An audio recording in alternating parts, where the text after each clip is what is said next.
माला होई तोहर धरत बाड़ो काहे के जादो जी पकड़त बाड़ो काहे जी माला होई तोहर धरत बाड़ो काहे के जादो जी पकड़त बाड़ो भिरी न सट दूरे नु हट आवाजन पगड़ी बांध के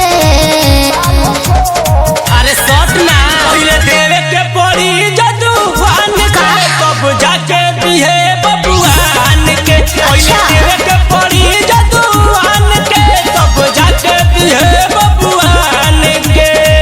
अरे रोहन गजबे लीला करेंगे।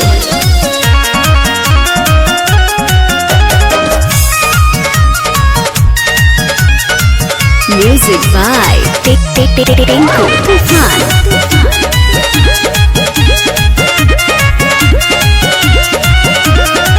कमसिन उमर हमर तू हाथा काठा महेना दे हब जवनिया के माथा भागे न पैबू चढ़ाते हम खोपा गाल तो काटम गोरी लाठी के नोक पा। ढेर मत बोली हाँ कमसिन उमर हमर तू हाथा काठा महेना दे हब जवनिया के माथा भागे न पैबू चढ़ाते हम खोपा गाल तो काटम गोरी लाठी के नोक पा। लगबा पिटाए सुन लो फुटाए आवो जन सीना तान के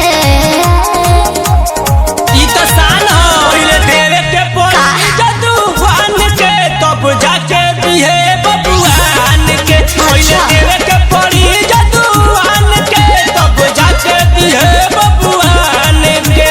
ढेर रंगदारी मत दिखाइए।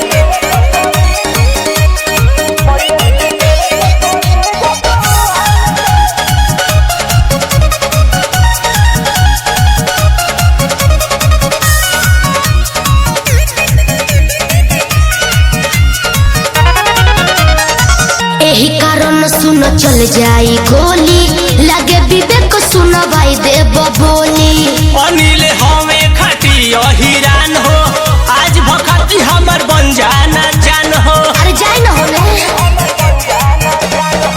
एही कारण सुन चल जाई गोली